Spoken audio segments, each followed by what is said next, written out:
Welcome, everybody. My name is Kevin Hancock. I'm going to go ahead and give 2 more minutes for those who might be running a little late a chance to join. So please bear with us while we wait for those 2 minutes.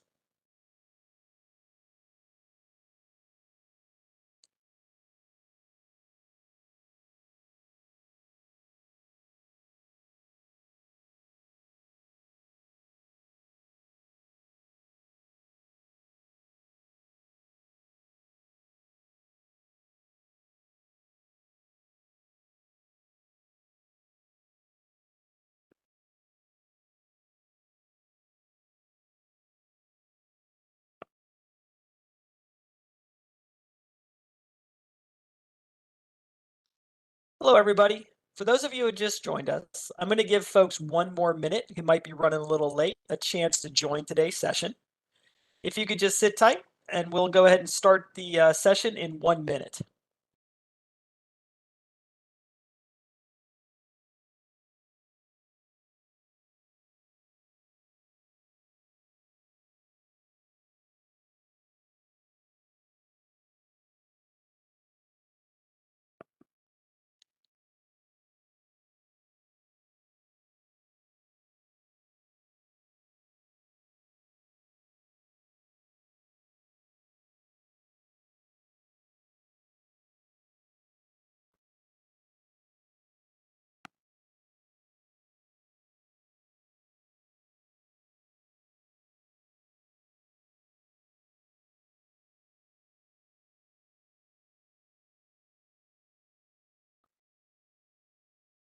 All right, everybody, let's go ahead and get started. So I want to welcome everybody to today's webinar, Tips and Tools for Helping You with Your NIST 800-171 or CMMC assessment. My name is Kevin Hancock. So before we get started, just a few housekeeping details. So today's webinar is scheduled to last 45 minutes to an hour. That does include a question and answer session. All participants will be muted to enable me to complete my presentation without interruption. We do have questions that were submitted prior to today's event when you registered for the session. I do have those on a final slide, which I'll be presenting at the end of today's session. If there is an outage, just go ahead and wait a minute and refresh the page. If that doesn't work, you can also use the link you received in your invitation to come back into the webinar as well. For your convenience, there is a link in the YouTube description to a glossary of commonly used terms, acronyms, and initializations that will be referenced during today's webinar. This webinar is being recorded and will be available on demand via the Exostar resource library. That can be found at www.exostar.com/resources anytime after today's session. Also, you can see this recording again if you'd like to on that YouTube link that you were sent. If you'd like to speak with one of our industry experts, if you want to get a copy of the slide deck, feel free to reach out to us at cmmc-team@exostar.com. You can also use the live chat feature available on our website, www.exostar.com, to speak to one of our experts or get any additional information you would like as well. So as I mentioned, my name's Kevin Hancock. I'm Director of Solutions at Exostar, and I'll be the presenter during today's session.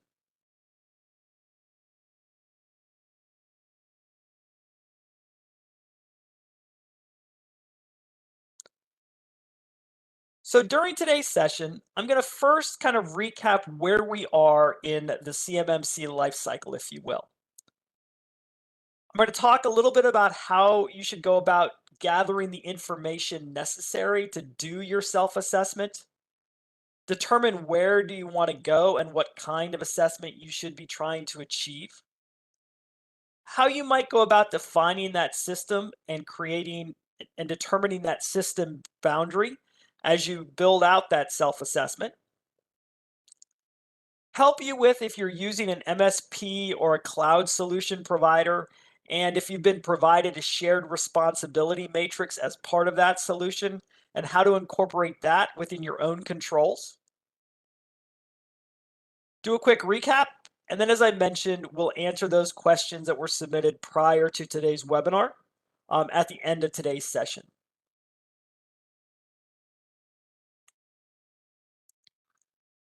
So this topic, excuse me. So as I figured out what to talk about today, I did label this CMMC / NIST 800-171 for a reason, because there is still not necessarily confusion, but CMMC is not yet in effect. But what we do have in effect is the various contractual obligations that you've signed up for or that you're looking to sign up for to fulfill a particular requirement from the Department of Defense. Right? Those requirements come to you in the contracts that you sign, either directly with the Department of Defense or in your role as a subcontractor to somebody who has a contract with the Department of Defense. And those come down to you as DFARS clauses, right? DFARS is the Defense Federal Acquisition Regulations, and there are specific clauses that call out what you need to do when you either create or receive controlled unclassified information. And those things tell you that in order to receive that kind of information, you need to be compliant with NIST 800-171. And its accompanying document 171A, which is the assessment guide which goes along with that. If one of your clauses is that 252.204-7019, you have a further requirement to do that self-assessment of how you're doing against the NIST 800-171 controls, score yourself, right? And that compliance guide gives you the scoring system you should utilize, and enter that score into the SPRS system, right? That's that supplier performance risk system that you should be registered into with a particular cage code that you receive from the Department of Defense. You go into that system and you enter that score that you received. Now that number should be somewhere between 110, right? If you've, if during your self-assessment you meet all the criteria for all 110 controls, right, you'll have a score of 110. Depending on whether or not you've implemented or not yet implemented some of those controls, if you haven't implemented those, you'll start to take value away from that 110 score. Depending on the control, it'll be somewhere between a -1, a -3, or a -5. And you'll come up with some score somewhere between 110 and a -203. That score is what you would enter into the system. So the Department of Defense can determine how you're doing against those clauses that you have in your contract.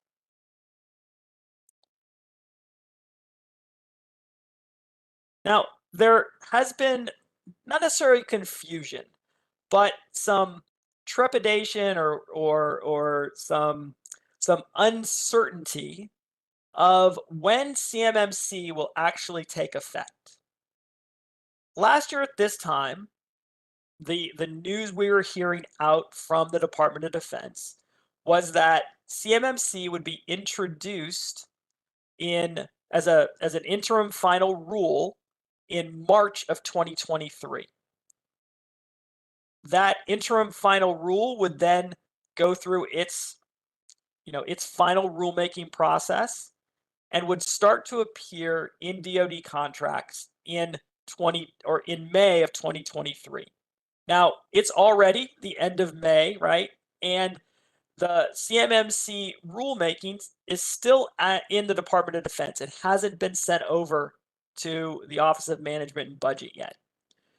And furthermore, we're hearing that when it does go over, it'll most likely go over as a notice, right? That's the kind of the first step in getting a rule put into place.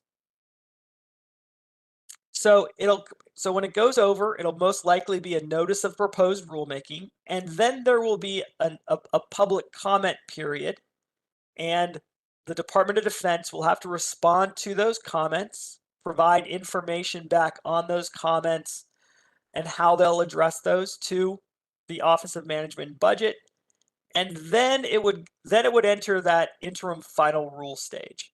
It's now expected, from everything I'm hearing, that is going to probably go into 2024, and that really does meet actually the timeline that initially came out when CMMC itself was announced. At that time, it was expected to be a 5-year period, with it starting to take effect in 2024, with a if you will, a full rollout into 2025. And it all indications is that it will make that timeline. And so stay tuned, if you will, to when those actual dates occur. And obviously there are a number of folks in the industry that are keeping track of that. Excuse me. So, please stay tuned. There has been one revision, if you will, to DFAR's clauses, and this is actually a directive to Department of Defense contracting officers, that they can now start to consider the SPRS scoring when they look at determining risk of suppliers when determining bids onto DoD contracts. Now, the score that you submit based on NIST 800-171 is just one of the factors that goes into your overall risk score, but these things can now be considered by those contracting officers when they go to compare bids from all other vendors out there. So this is, if you will, starting to have an effect on your competitiveness within the marketplace. So it's one reason I wanted to have this session today, so everyone kind of understands what their contractual obligations are and what you need to do to ensure that you've completed an assessment correctly and that you're getting your scores into that system and/or revising your scores to meet your needs and maintain your competitive advantage in this market.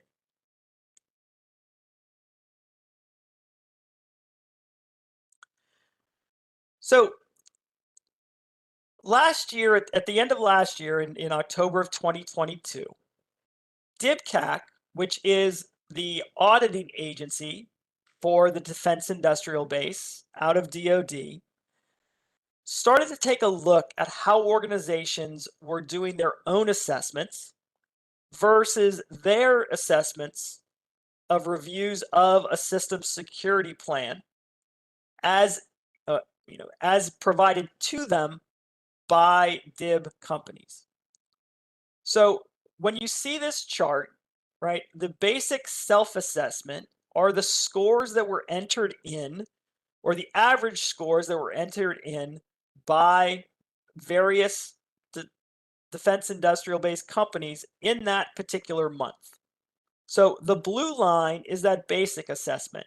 So you see that on average, right, the people were scoring themselves very high when they did their own self-assessment. But then when DICAC came in and didn't necessarily do a full audit, if you will, a medium assessment is DICAC doing a review of your system security plan. And when you submit a system security plan, it is, if you will, inclusive of everything within that system, including the diagram of the system itself, the policies and procedures you have in place for each of those 110 controls, how you're proving that you've actually implemented those controls you've selected or that you've implemented, And during that assessment, those orange lines are how the DICAC assessed you, or if you will, assess these companies, not you obviously, but the companies that had submitted those scores. So you see a variety of, if you will, differences between the company's self-assessment versus a DICAC review of that assessment and how they're doing, right? And I want to be able to, if you will, have you comfortable when you walk away from today to be able to ensure that if you did one of these assessments, or if you're continuing, or if you're going to go and redo your assessment, that you're closer to what DICAC would see than maybe what you've done in the past.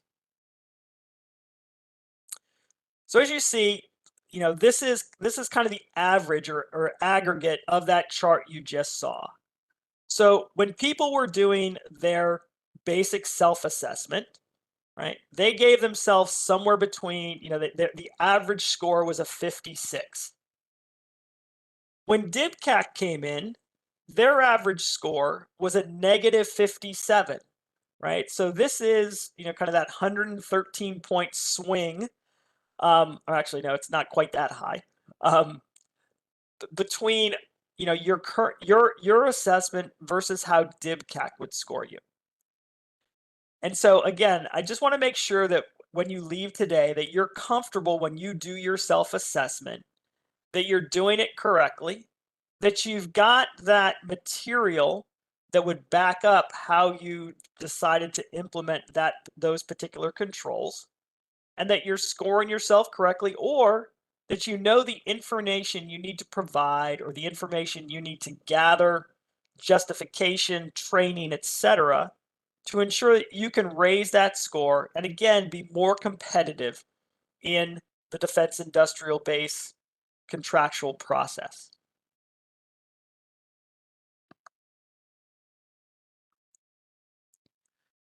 So when I lay out kind of a roadmap of what a company needs to do when they're looking at CMMC, and I'm going to use, if you will, CMMC and NIST 800-171 somewhat interchangeably during today's session. And the reason I'm going to be doing that is, in effect, CMMC is the proof that you've implemented those 110 controls. And that proof in CMMC terms is a third party coming in and doing a certified third party assessment of the way you've implemented those controls, right? So the main difference between the current contractual process and requirements is that when CMMC comes into play, if you are a company that either receives or creates controlled unclassified information, you have to satisfy those NIST 800-171 controls in order to work on those particular contracts. When you do that, again, the major changes, it's moving from this self-assessment and self-reporting through SPRS. I mean, you're still going to have that self-assessment and self-reporting, but there's now going to be another step where you'll also have to bring in this certified third-party assessment organization once every 3 years to do that assessment. And then obviously DICAC is there to come in and do audits from the Department of Defense on it to make sure the entire program, if you will, is being validated. So when you take a look at what do you need to do, the first thing, obviously what you need to look at is what do I need to do, or choose, the choose your destination is really what do I need to do to fulfill my contractual requirements. Now, if you're a commercial off-the-shelf provider of goods or hardware or software, if you don't handle controlled unclassified information, you may be at what's considered a CMMC level 1, right? Or or you just fall under those obligations to protect FCI information, federal contract information, right? Those are 19 controls that you have to implement versus the 110. So first, figure out where you need to be.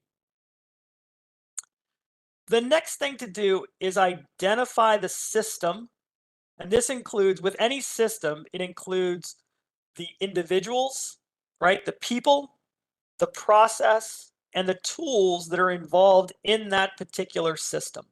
It's not necessarily everything in your organization. It's only that portion of the organization, its processes, tools, etc., that work with controlled unclassified information.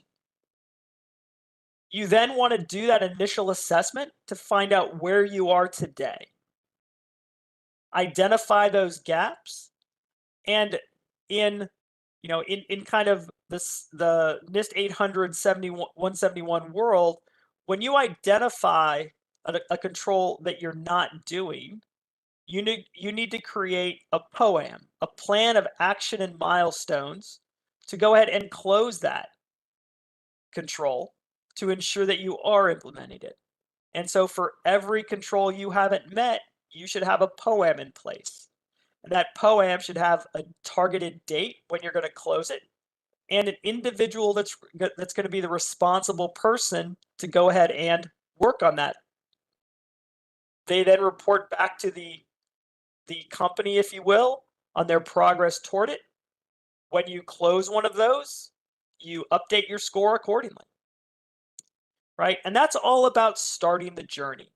So when you identify those gaps and you identify those POAMs, you then take a look at either a process to put in place to close it, a tool that will help you do that, a partner or a cloud service, right? And oftentimes these are interchangeable, or a partner may bring in a tool, or you may work with a cloud service provider to provide that particular kind of service. Because there is going to be this process of third parties coming in and doing an assessment at some time, or DICAC may come in and do an audit, you want to be able to consolidate all of the information you have around this particular system, right? Create that system security plan and gather all that information in one place, so the auditors or the assessors can work easily with you to determine where you are. Because if this information isn't, convenient to get to, audits, assessments, etc., can be extremely, more time consuming than they need to be. And then obviously when CMMC does come into effect and it is part of your contract, you will need then to think about engaging that certified third-party assessment organization to actually do that third-party assessment and get their results. So with that in mind, on kind of that choose your destination, if you want to map where you are today or what your requirements are today to where those are going to be when CMMC takes effect, the best way to look at that is to take a look at the contracts you have today, right? As we just mentioned, if you don't work with controlled unclassified information and you just work with federal contract information, most likely your contracts just include FAR clauses, right? That 52.204-12. And that requires just you to meet 17 practices and to do an annual self-assessment of how you're doing against those practices, right? You've got to have all those implemented and do that annual self-assessment that, yes, you've implemented those, and make changes accordingly if any of those practices have changed, been updated, etc. If you do have those DFARS clauses that we talked about before, the 7012, the 7019, then and, right, and the key thing here is, and you do either receive or create controlled unclassified information, that's where you'll then typically be assessed at a level 2 organization for CMMC, right? These are all the things you're doing today around 800-171, around the way that you've implemented those controls. So you're going to have that same thing that you're doing. So any of the work you do today to meet those clauses isn't wasted effort. It's things you need to be doing today to fulfill your contractual requirements. It's things you should have in place because that's what people are going to be looking for when they assess you to fulfill a particular contract. And then, that next level up, that level 3, this is for that critical controlled unclassified information, right? Again, these will be spelled out within your contractual clauses. And in those cases, DICAC comes in and does that audit where it's not just a review of your system security plan, but that's when they'll also come in and look at the physical evidence, the evidence from interviews with your people as well, to ensure that the controls you have in place are actually being implemented, and that the team that is managing or working with the controlled unclassified information understands and is implementing those controls correctly.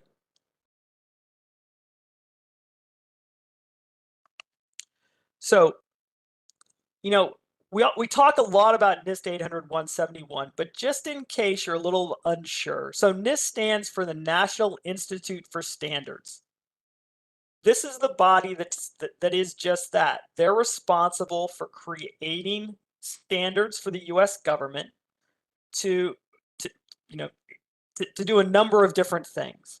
And in this case, NIST 800-171 is the publication which governs protecting controlled unclassified information in non-federal systems, right? So this is all of that controlled unclassified information that is outside of federal organizations, right? That's why it typically applies to all of the DoD contractors out there. And it is all about protecting that information, which is so critical to our national defense and our overall security as a country, right? There have been many instances and many cases of individuals outside of the Department of Defense being targeted because the thought is that they are more vulnerable than federal systems themselves. And obviously, oftentimes the attacks, if you will, or the penetration occur not against the big players, but against those small and medium-sized businesses where it is deemed that they may not have the controls in place or not in place as strongly, and may be an easier target than some of the larger companies with dedicated large IT staffs to do these kinds of things. Hence, these controls were put into place as the minimum standards that folks need to meet to protect this kind of information. Now, so what is controlled unclassified information? CUI, or as many pronounce it, CUI. It's all of those things that are built or spec'd out or created to create a particular system, part, etc., that goes into a Department of Defense contract. Now, and these are just some examples, right? The engineering drawings, the actual blueprints, specifications, technical manuals, the specifications or fault tolerances against a particular part or thing that you're building as part of this overall system. If you're a software developer, it's the source code itself, not necessarily the compiled program, but the source code. Documentation for either hardware or software that is purpose-built for a particular product or system, not commercial off the shelf, right? That's a different category. If it's if it's public information, it's a commercial off the shelf product, you sell it to everybody. it's not changed for the Department of Defense, etc. That's not controlled unclassified information. It's when you're building, something in particular on contract for the Department of Defense. Now, determining whether or not something is controlled unclassified information falls on the originator of that information. So you may be passed controlled unclassified information from a prime, or the prime may receive it from the Department of Defense itself, right? They issued a PO, and as part of that PO, they sent the specs and tolerances and things like that. Those things may be the portion that's marked controlled unclassified information. If you're unsure, please talk to your contract officer to see if what you received is. Exercise those contracting officers, those procurement officers, etc. And if you do have a question about something, please ask the question. If something you think is CUI, but it's not marked as such, ask them whether or not it should be. Or if something comes down to you as marked CUI and you don't think it should be, also ask those questions. It's the way we all learn. It's the way we all make the system better itself. Now, the NIST 800-171 controls are broken up into the 14 families of controls here, right? There are 110 controls within these 14 categories. And these control everything from access into a particular system or to particular information, how you protect that, and the different ways you should audit, make sure you're accountable, provide training, all of those things that go into that, go into these different categories and the individual controls themselves. Now, as I mentioned before, when you're the first thing, one of those first things you need to do is identify the system, because at the end of the day, what you're going to be assessed against is what's called a system security plan. And the system itself, again, isn't necessarily everything in your business.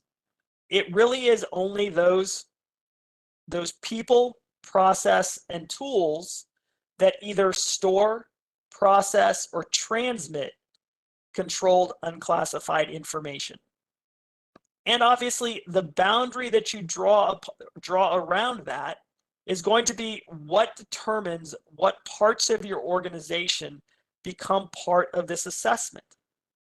So if, for example, only a portion of your sales team works with the Department of Defense on gathering those controls, and others are focused on commercial businesses, etc., those people, right, may be excluded from the system. Their laptops may be excluded from the system. The cloud systems where you store that information, or if you have a physical server or a physical cabinet where you store this information, right? That stuff might be separated from your overall corporate systems and and storage containers, if you will. And again, so that's going to be what builds that system boundary. Now, the best way to take a look at this is first take a look at the controlled unclassified information itself. So determine how you receive that information or how you create that information. Follow that information within your internal tools, network, and systems to determine who touches it, right? So which individuals have access? Where is that information stored? And how does it flow through your system? And the flow is typically over some kind of network. Now, that network may be somebody picking up a physical document, walking it to a locked security cabinet, and that may be very much a physical network. But if it's electronic data, it's determining that electronic flow through your particular process.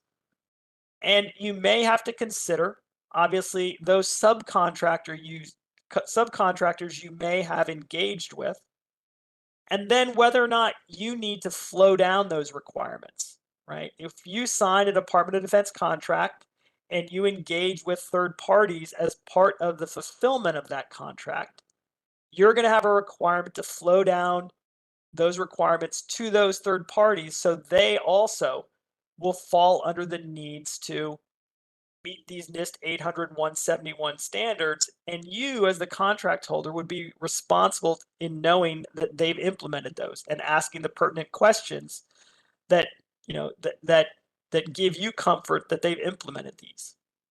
So just some questions to ask, right? Where's that information in the system? And that includes the cloud, any backup, DR, the disaster recovery that you've included, the individuals around that, and then obviously those who also support the system. Because what you may find is when you follow the flow is that there are people, admins, people with what are considered privileged accounts in your system, that though they don't directly interact with the information, they have access to it because of their information. And so they get, they can get, they could get access to that information. And so you've got to protect it as well from them and have those particular controls in place.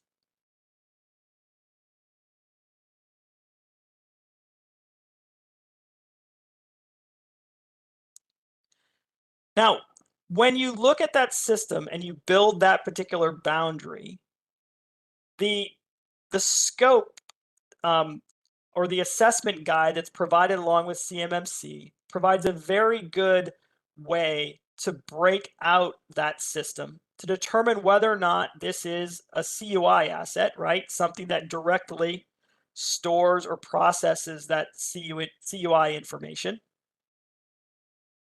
Those security protection assets, things like firewalls, things that determine that boundary. Those contractor risk managed assets. So if you've engaged with a managed system provider or a managed security provider, etc., those folks may have some access to your system, and they may be part of a risk, a managed asset, and so you've got to make sure that they may also have to comply with these various standards. There are specialized assets, things like IoT devices, things that are in the boundary but don't actually store or process, or it's a physical movement of things like that. So there are particular specialized assets out there. And then obviously there are those things that are out of scope. That's all those people, processes, buildings, campuses, etc., that aren't actually involved in your Department of Defense side of the business. They should be marked as such. And you should actually diagram this out. So you have the system, you have the boundary, and you have the data flow. As part of that information that you're gathering for when either an auditor or an assessor comes to do their work, you can easily provide them that system diagram to say, okay, look, this is what's in my system, this is the boundary of it, and these are the things that you'll be assessing. If you leave everything open, right, and say, oh, it's my whole company, then they're going to look at everything. If you close that down and lessen the perimeter, there won't be as many things that you have to account for. Now, obviously, Exostar can help you in this process. We have a number of different solutions and applications that can help you from this, from the journey itself, from doing that self-assessment against those NIST 800-171 controls. You can utilize Exostar's Certification Assistant. Certification Assistant will walk you through this process. It will ask you to gather that network and data flow diagram. It'll ask you to create that inventory of people, tools, and devices, the software, etc., that you use as part of this. And then it'll walk you through each of those 110 controls, and you choose whether or not you've implemented it or not. And as part of that choice of implementation, it also is going to ask you to provide the policies or procedures you've used to implement that, the documentation or verification of how you've implemented that, right? And gather it all in this one application, right? And these are either physical documents that you can load and or link to, or URLs in a particular system if you want to show configuration files and things like that as part of your proof. All of those things can be gathered together in Certification Assistant. Additionally, Certification Assistant will generate that score you need to enter into the SPRS system. It will allow you to open a POAM against all of those open items, allow you to track how you're doing against each of those individual items, close them as you do, and your score will increase accordingly. If, as you go through those 110 controls, you realize you need some help in actually writing policies, because the thing these controls typically start with is the policy you want to have in place, which says, your company's policy around this kind of control or control family is this. And then these are the procedures we put in place to map to that policy. And then this is the documentation we have, which proves that we've done it. If you need some help in writing those policies, Exostar has an application called Policy Pro. It's got templates available for each of those. It will allow you to update those templates to map to your own controls, right? Because you can't just grab a template and say, this is what we do. It's got to be customized to how you do that. And so Policy Pro does that. It also then allows you to use an AI engine to score that policy and determine how you're doing against the key elements, names, etc., that are part of that control to ensure you've covered all those different items. If you're looking for a secure enclave to place that controlled unclassified information, to work on it, again, in a controlled environment that you give access to, Exostar offers a managed Microsoft 365 solution, which is an Exostar managed tenant up in GCC High over a Microsoft Teams interface with an Exostar application which governs the team creation, user invitation, user enforcement of two-factor authentication, encryption, all those kinds of things that you need to fulfill those different requirements. And so it provides, again, that enclave to secure, process, or store that controlled unclassified information that meets 85 of those 110 NIST 800-171 controls. If you're looking for a third party to do a check on how you're doing, Exostar offers a number of partners who can do a readiness assessment. Many of these are signed up to be C3PAOs when CMMC takes effect, so you could also work with these all through the process to ensure you're ready when those things take into effect. If you're looking to try out any of these applications, both Policy Pro and Certification Assistant allow you to go to our website, go to our products, go to, say, Certification Assistant, sign up for a 15-day free trial, right? You can start a 15-day free trial and you can give it a shot, see if it works for you.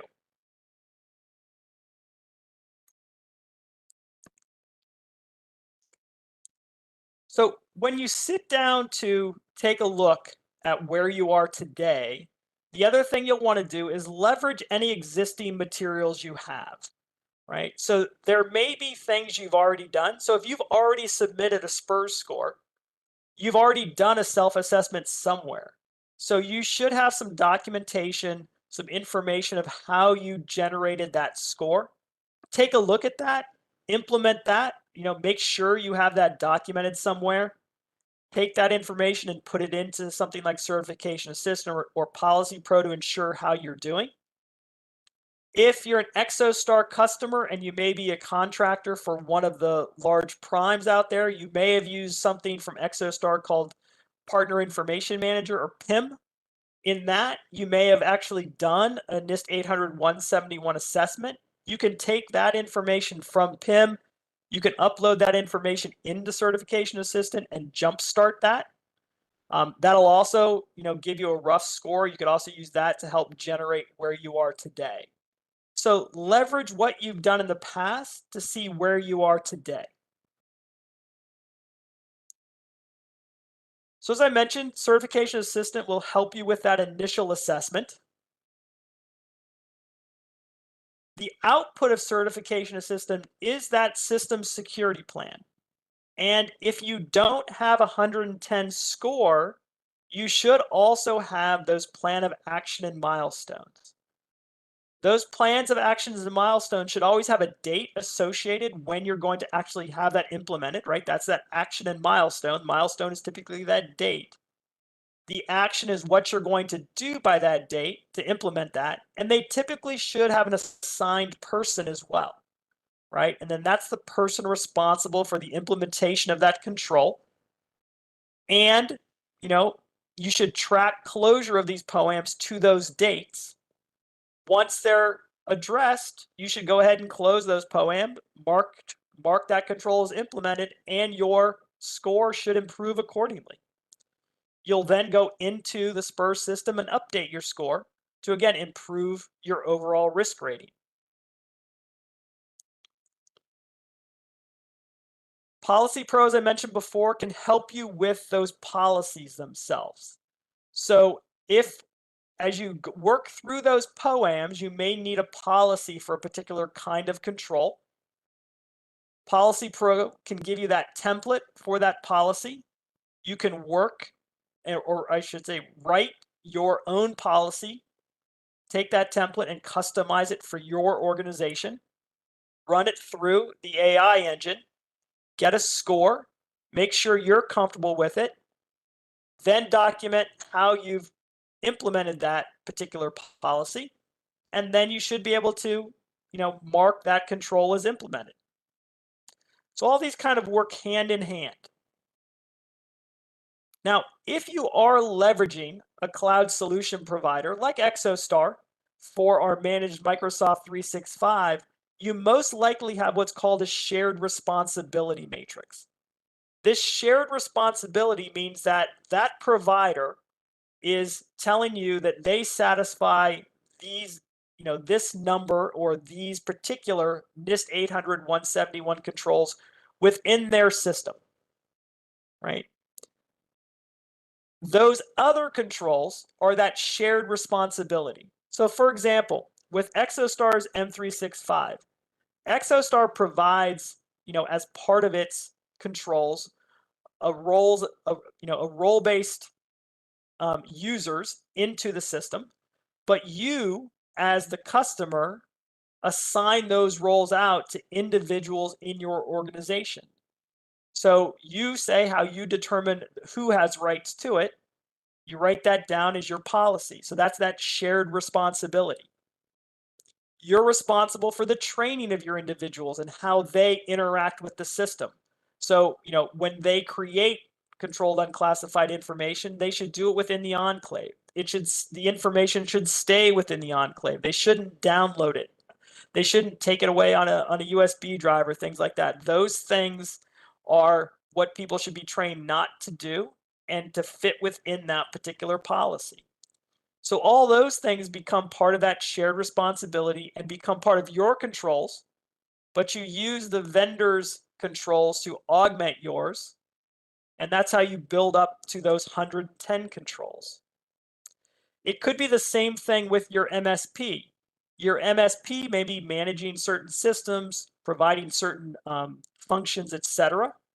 Make sure you know what those are, how they've implemented them, so you can also take those things into account.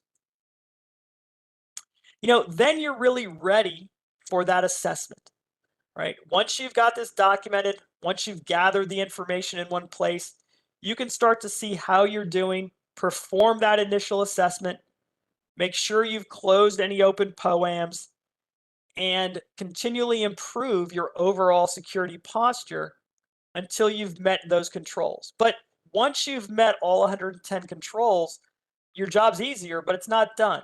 You've still got to do a yearly assessment to make sure those things are done. Some of these controls have periodic reviews or like log viewing and log checking and things like that. Some of these have periodic controls to ensure that that you are keeping the system itself secure.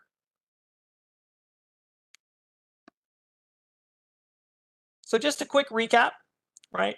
Everything we've kind of talked about, determine where you want to go, gate the system, determine where you draw that boundary, perform that initial assessment and gathering of information, determine what assistance you need help, consolidate all that information in one place, perform that self-assessment and score yourself. And then once CMMC comes down the pipe, you'll be ready for that third-party assessment. And until then, you'll be continually improving your SPRS score so you can be more competitive in your own contractual bids. So I want to thank everybody for your time and attendance today. There is an exit poll. There's a link to that in the YouTube description. I'm going to cover the questions we received before the session now, but I want to encourage everyone to please do fill out the exit poll so we have an idea of how we can improve these in the future, particular topics you may want to have, and overall just make this a better experience for everyone. So as I mentioned, I got some questions. So the first one, must I have all these documents? And this list of documents really comes from that assessment guide that's provided. And so, and what it suggests is this long list of documentation that you need. And I will say that you need some manner of these documents. So for example, yes, you need a system security plan. A system security plan typically includes design documentation, right? It says how you have, that's that system boundary, that it is that overall network diagram. To show how you've implemented particular controls, you should show those system configuration settings. Now, if you say, you implement your system in this way with these configurations turned on, like for example, if one of the controls is a password policy, and the number of characters, letters, etc. If you're enforcing those kinds of controls, and you should, right? You should have that, a screenshot of those configuration settings, or you should have a link to the configuration settings. So if someone comes in and says, "Show me," you can show them. The policies you have on users' software, users' laptops, things like that. The fact that you've got a malware and virus protection, that it's always turned on, etc. Those things should be included. Continuous monitoring strategy, that is a requirement. So yeah, you do need these kinds of things. So you really do need all these relevant documents or records, because remember, as you go through this plan or you go through these controls, you need to provide evidence, right? It's not only do you have a policy in place or a procedure in place, you also need to provide evidence of how you've implemented those policies and procedures. All those things are part of the assessment. So what happens if I get audited, and who does the auditing? How often? So I want to be clear that there is a difference between an assessment and an audit. Assessments are done by those folks you engage with to perform an assessment. There are a number of third parties, MSPs, etc. out there who offer readiness assessments, risk assessments, whatever they call their kind of offering of how you're doing against NIST 800-171. Those and the upcoming requirements around CMMC require a third-party assessment if you want to be level 2. Those are assessments. Audits are done by DICAC. DICAC is the Department of Defense agency, group that determines how you're doing against what you say you're doing in fulfillment of those DFARS clauses. So they're the ones who do the audits. When CMMC takes effect, a C3PAO assessment needs to be done once every 3 years. Audits are done somewhat randomly, right? It is a random assessment unless you're at that level 3, right? In those cases, if you're at a level 3 in CMMC, there will be an audit done by DICAC, and they're the ones who would do it. So just want to make sure everyone's kind of clear on those different terms. Third question, is there ever a time one should not do the self-assessment, and who all sees the score? So when you've entered the score into SPRS, that's only shared with the DoD. Only DoD agencies, their contracting officers have access to SPRS. Now, that doesn't stop a prime contractor when they're putting out a subcontract in fulfillment of a DoD contract in asking you if you fulfill these requirements and how, right? As part of flow down requirements, they're required to ensure that their complete supply chain is CMMC or NIST 800-171 compliant. So they may very well ask you, are you? And if so, what's your score? And that is a contractual obligation between you and that third party. So what is the timeline for the first flow down to sub-tier contractors? So the timeline for NIST 800-171, right? And in this case, DFARS clauses 252.7012, or I'm sorry, 252.204-7012 and 7019, those are in effect today, right? These are all those things that you should be doing today in fulfillment of those. The CMMC requirements, as I mentioned when I started, people are looking for those to be finalized sometime in 2024. They'll then start to, appear in contracts. And then as you sign contracts, you would then fall under that once every 3-year assessment of those contracts. So flow downs should be occurring today to those different contractors with the current DFARS clauses. So how to go back to your self-assessment and correct a mistaken entry. So at any time you can reassess yourself, and you're encouraged to, right? Every time you close off a POAM, or every time you've implemented a control that you don't have in place, you should, create a new self-assessment score. You should then go into SPRS and update your score accordingly. These things are meant to be a living, breathing document. So as you improve, you take that into consideration. As maybe you've not implemented a control, or you've reread it and you need to do it a different way, right? All those things are expected to happen. It's part of that yearly review. It's part of that periodic assessment that you need to do, as part of your due diligence in this overall program. So I want to thank everybody again for your time today. If you do need some additional information, we've got a list of that information here. If you need some help, please feel free to reach out to Exostar or one of our partners. Also, as I mentioned before, you can utilize Exostar solutions in a trial mode to see if they fit your needs and what you need to do. So again, I want to thank everybody. Would encourage you to please take that exit poll. Let me know how I did today. I hope everyone has a great day, and look forward to talking to you all soon. Take care.